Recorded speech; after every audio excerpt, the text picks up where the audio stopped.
Freedom fight Narayan ಶೆಟ್ರು ಅಂತೇಳಿ ಜಮಾನದಲ್ಲಿದ್ದರು.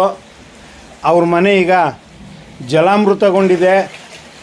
ಯಾವ ಥರ ಇದೆ ಅಂದರೆ ರಾಜ್ಯ ಕಾಲುವೆಗಳೆಲ್ಲ ಮುಚ್ಚಿ ಅದನ್ನು ಇವತ್ತು ಯಾವ ಥರ ತೊಂದರೆ ಮಾಡ್ತಿದೆ ಅಂದರೆ ಮುನ್ಸಿಪಲ್ ಆಫೀಸ್ನವರು